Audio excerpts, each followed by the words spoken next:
আসসালামু আলাইকুম, সবাইকে স্বাগতম লতিফ ব্লগ টিভিতে। বড় মতো আমি আপনাদের সাথে আছি মালয়েশিয়া থেকে আব্দুল লতিফ। আমি আপনাদের কাছে জানাবো মালয়েশিয়ার কলিং ভিসার আপডেট বা মালয়েশিয়ার কাজ সম্পর্কে। এক ভাই মালয়েশিয়া যারা নতুন আসছেন বা কারো মেডিকেল করাইছে, কারো মেডিকেল করায় নাই বা এখনও মেডিকেল করানোর জন্য বাকি আছে, তবে এখন বর্তমান মালয়েশিয়া কাজের খুবই সংকট। কারণ আপনারা যারা এজেন্ট বিষয়ে আসছেন বা সাপ্লাই কোম্পানি, তাদের কোনোভাবেই এজেন্টে আপনাদেরকে কাজ দেব না। হয়তো আপনারা আসার পরে বা 2 মাস বা 1.5 মাস এভাবে বা 3 মাস বসিয়ে রাখবো বা 4 মাস বসিয়ে রাখার পরে আপনার পাসপোর্টে যখন ভিসা লাগিয়ে যাব, তখন হয়তো আপনারা বলবো ভিসা লাগিয়ে দিয়েছি, বই হাতে দিয়ে দিলাম, তুমি তোমার কাজ নিজে খুঁজে লও। যাই হোক ভাই, তবে আপনারা যারা নতুন আসছেন হয়তো আপনাদেরকে এই কথা বলবো, তবে বলার সাথে সাথে আপনারা বই নিয়ে কেউ বের হবেন না তাদের হাতে থেকে। কারণ কিসের জন্য? আপনার কাজ ঠিকঠাক কইরা, কাজ ঠিক করে তারপরে আপনি ওই জায়গা থেকে সরে আসবেন। আপনি যদি ওই জায়গা থেকে পাসপোর্ট নেন হাতে, তাহলে আপনার ওই জায়গায় রাখবো না, বাইর করে দিব।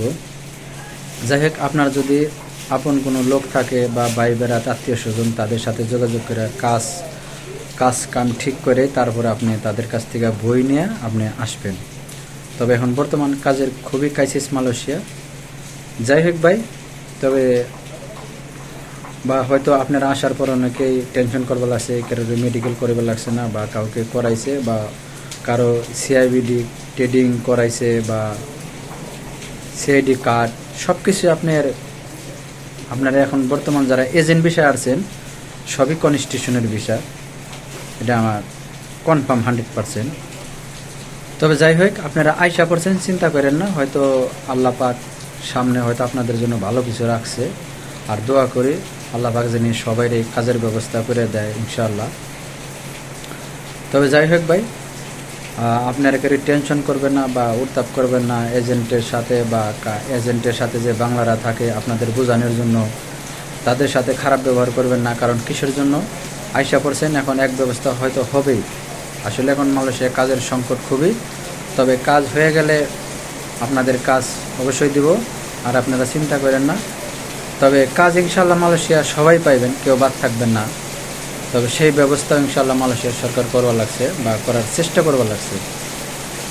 যাই হোক, তবে আপনারা যারা নতুন আসছেন সবারই অনুরোধ রইল, পাসপোর্ট নেওয়া ছাড়া আপনারা কেউ কোথায় বাহিরে যাইবেন না। পাসপোর্টে ভিসা লাগানোর পরে আপনারা হাতে বই নিয়েই তারপরে আপনাদের নিজস্ব গন্তব্যে রওনা দিবেন। বা কারো ভাই আছে, কারো আত্মীয় স্বজন আছে, যদি কারো এরকম লোক থাকে, কাজ ঠিক করে দেওয়ার পরেই আপনারা পাসপোর্ট নেবেন। কনফার্ম হয়ে কাজ আপনার ঠিক হয়েছে, তারপরে এজেন্টের কাছ থেকে আপনি পাসপোর্ট নেবেন। তা না হলে আপনি পাসপোর্ট নেবেন না, এজেন্টের কাছেই থাকবেন। হয়তো 15 দিন বসে থাকবেন, সমস্যা নাই। আর আপনি যদি এখন বসে রয়েছেন, এজেন্টে খাবার দেবার লাগছে, সব কিছু এজেন্টের হাতে। আপনি যখন পাসপোর্টটা তার হাত থেকে নেবেন, তখনই আপনার সব কিছুই দেখাশোনা আপনার করা লাগবে, আপনার ওই জায়গায় আর রাখবো না, ঠিক আছে? যাই হোক ভাই, এরপরেও যদি আপনাদের বোঝার কোনো সমস্যা হয় বা বোঝার কোনো কিছু থাকে, অবশ্যই কমেন্ট করবেন, আমি কমেন্টের উত্তর দেওয়ার চেষ্টা করব। আর ভিডিওটার সাথে থাকার জন্য সবাইকে অসংখ্য ধন্যবাদ।